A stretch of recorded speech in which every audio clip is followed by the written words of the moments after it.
Annoncé le 28 janvier 2023 sur les antennes des télévisions nationales du Niger, du Mali et du Burkina Faso, le retrait des pays de la Confédération des États du Sahel de se retirer de la Communauté économique des États de l'Afrique de l'Ouest, CEDEAO, est aujourd'hui acté avec un caractère irréversible. Réunis dans la capitale à l'appel de la CNAVC, la coordination nationale de veille citoyenne, les populations ont pris d'assaut la place de la nation située en plein centre-ville. Munis de drapeaux, de sifflets et de pancartes hostiles à la CEDEAO, ils manifestent ici une victoire d'étape dans le processus de combat pour la souveraineté. Peuple de l'AES, tout ce qui a été décidé sans nous est contre nous et par conséquent, nous ne sommes aucunement liés. Jamais. Notre déclaration de départ est sans ambiguïté. Elle est de nature irréversible et n'aboutit à aucune négociation. Chers dirigeants de la CEDEAO, à titre d'information, nous voudrions vous faire remarquer que la locomotive transportant le peuple de l'AES est sans rétroviseur. D'ailleurs, nous n'avons aucune raison valable de regarder derrière nous. La Commission nationale de la Confédération AES n'a pas manqué à l'appel. Pour son président Bassolma Bazié, cette journée du 28 janvier n'est pas seulement commémorative, elle est aussi celle qui réitère l'engagement et la détermination de l'ensemble des peuples de la Confédération AES à rester debout dans l'unité. L'élan qui a été donné de la construction de l'espace de l'État du Sahel, c'est un espace de souveraineté. C'est un espace de conquête de la dignité. C'est un espace de conquête de notre honneur. Et de ce point de vue, l'ensemble des ennemis qui se dressent contre cette avancée louable sur les pieds des dévanciers qui ont construit de façon sacrificielle l'unité africaine, nous leur disons que cette avancée restera victorieuse. À l'appel de la CNAVC, les membres du gouvernement, eux aussi, ont répondu présents avec à la tête le Premier ministre Rimtalba Jean-Emmanuel Ouédraogo.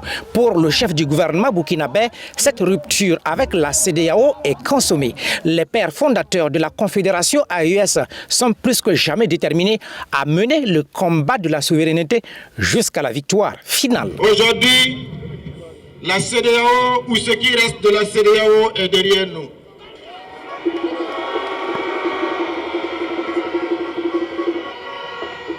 Aujourd'hui, plus que jamais,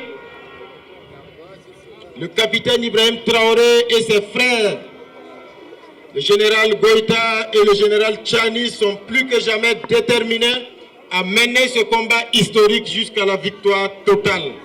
Nous avons ainsi entendu le message qui a été porté ici par les leaders de la veille citoyenne.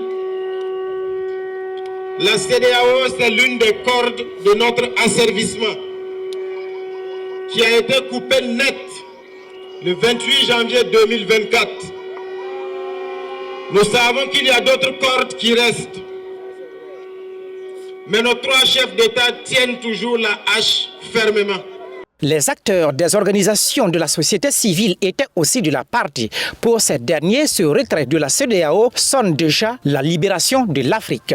La libération de l'Afrique commence à travers l'AES. L'union fait la force.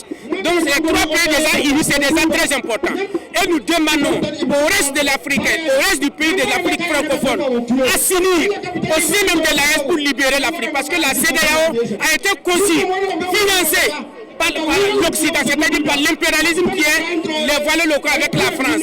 La CEDEAO est manipulée depuis qu'ils ont tué le capitaine Thomas Sankara. La CEDEAO a été manipulée de fond en comble. Aujourd'hui, c'est une nouvelle ère qui commence avec des présidents dignes. Donc, aujourd'hui, nous n'avons plus à reculer en arrière pour quoi que ce soit. On avance et peut-être c'est les pays de la CEDEAO qui vont rejoindre l'AES et non l'AES qui va rejoindre la CEDEAO. Une invite a été faite aux populations de la Confédération AES par le chef du gouvernement burkinabé pour plus de vigilance. Les impérialistes et leurs institutions ne vont jamais baisser les bras. La liberté ne s'octroie pas, elle s'arrache au prix de la sueur et du sang, a relevé Rimtalba Jean-Emmanuel Ouédraogo.